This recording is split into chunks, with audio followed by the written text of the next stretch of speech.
This lecture focuses on the two-layer stack-up, what it is physically, how return currents behave on it, how impedance control works on it, and where it breaks down under routing pressure. I'll be honest with you from the start.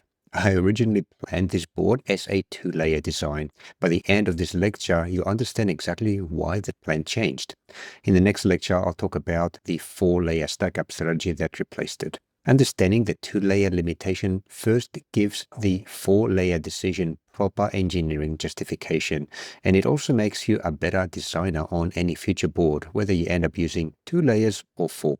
A two-layer PCB has exactly 2 copper layers. The top layer, called F.Cu for front copper in KiCad, and the bottom layer is B.Cu or bottom copper layer. Between them sits a single dielectric core, which almost always is Fe4 fiberglass laminate. The standard total thickness is 1.6 millimeters, and on a 1-ounce copper board, the distance between the 2 copper layers is approximately 1.48 millimeters.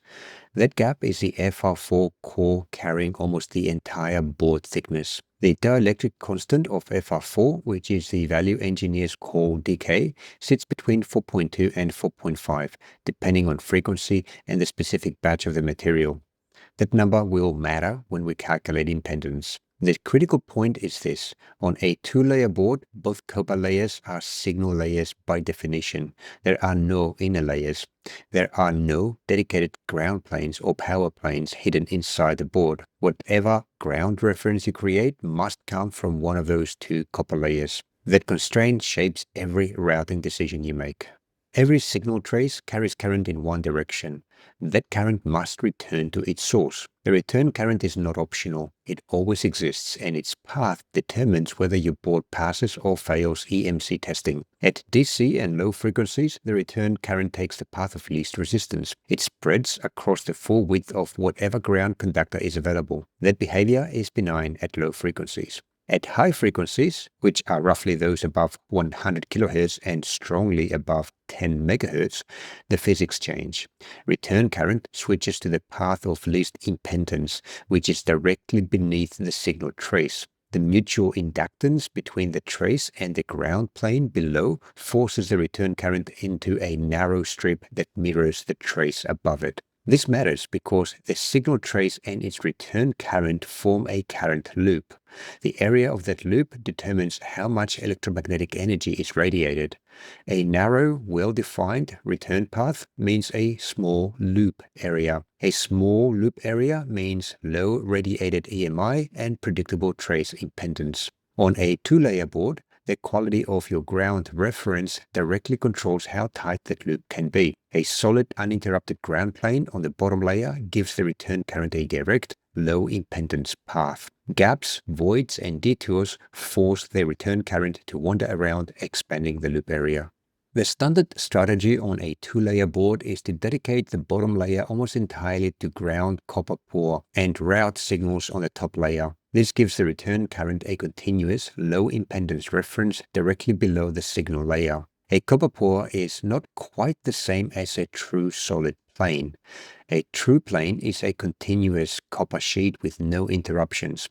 A copper poor is generated by the PCB tool and automatically routes around any pads or traces that must be kept clear. Any trace you route on the bottom layer cuts a void into that poor. This leads to the central tension of a two-layer design. Every signal you route on the bottom layer damages the ground reference.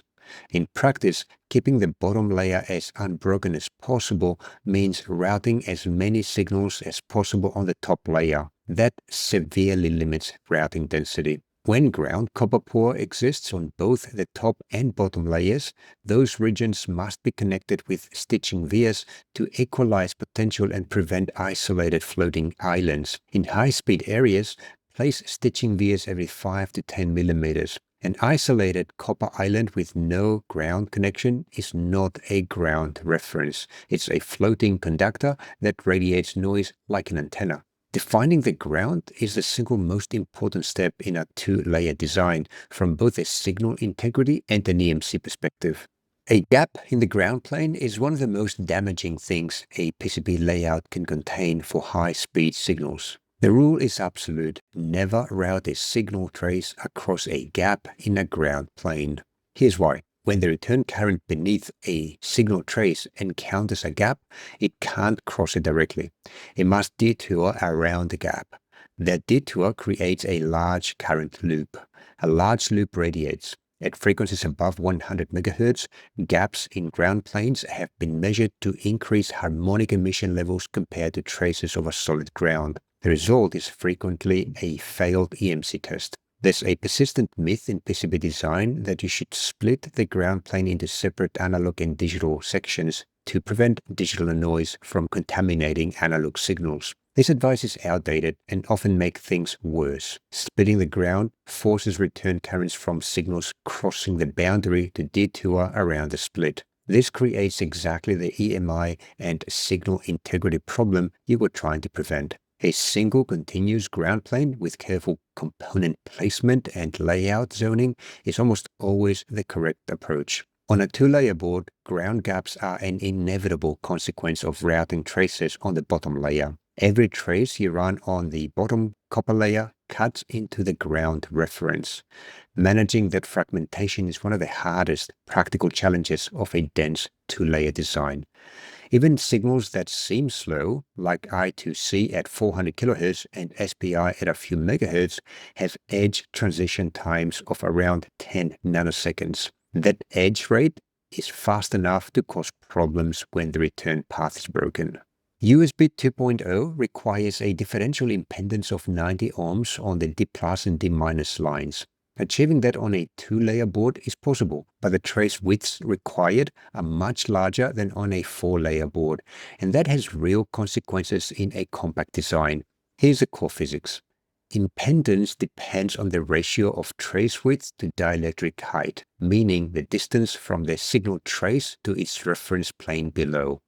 On a standard 1.6 mm FR4 two-layer board, the dielectric height is approximately 1.48 mm. To achieve 90 ohm differential on a microstrip, you need approximately 1.12 mm wide traces at 0.15 mm spacing. That's 1.12 mm per trace on a board designed to fit inside a USB thumb drive. By comparison, on a four-layer board where the inner ground plane sits 0.2 mm below the top signal layer, the same 90 ohm differential impedance requires trace widths of around 0.26 mm. That's approximately 4 times narrower, consuming far less board area. It's important to note here that the exact widths that are mentioned here are indicative only. The exact value depends on the startup you choose and should derive from the manufacturer's impedance calculator. And there's also a similar calculator on the Tech Explorations website, which I'm going to show you later. There is a workaround for the two-layer case, Coplanar waveguide with ground, or CPWG. This technique adds ground copper on the same layer as the signal traces on both sides at a controlled gap. The coplanar ground effectively reduces the dielectric height that the trace sees, and that allows narrower trace widths of around 0.24 mm to achieve the target impedance. It can work, but it requires that the coplanar gap be maintained consistently across the entire trace length, that the bottom layer remains largely unrouted beneath those traces, and that stitching vias connect the coplanar ground to the bottom ground pour at regular intervals. One deviation from the gap dimension changes the impedance locally. On a compact, dense board, maintaining that discipline across both USB differential pairs while also managing all the other routing is a significant constraint. Here's a rule of thumb about two-layer boards. The more complex the design, the harder a two-layer board becomes. A four-layer board with inner planes is often simpler to route at a higher component density than a two-layer board with the same component count. At this point, you can probably guess why. On a two-layer board, both routing and ground reference must compete for the same two layers. As the component count rises and routing demands grow, more signals get pushed onto the bottom layer. Each trace on the bottom layer fragments the ground reference. You are constantly trading route completeness against ground integrity. And at high density, both can't win. The eMMC on this board illustrates the problem directly. The memory chip that I'm using here is a TFBGA 153 package with 153 solder balls at 0.5 millimeters pitch. Escape routing from beneath that package requires via in pad, as there is simply no space for conventional dog bone fan out at 0.5 millimeters pitch. Every one of those via in pad vias passes through both copper layers. On a 2-layer board, dozens of vias punching through the bottom layer destroy ground continuity beneath the densest, most routing-intensive component on the board. To this, add the 8-bit eMMC data bus, which needs length matching to within plus or minus 3 millimeters for data signals and plus or minus 5 millimeters for the clock. And to that, add 2 USB differential pairs. Add a switching buck regulator generating noise on the same board as precision analog sensors measuring to plus or minus 0.1 degrees Celsius. And all of this must be routed while preserving a ground reference.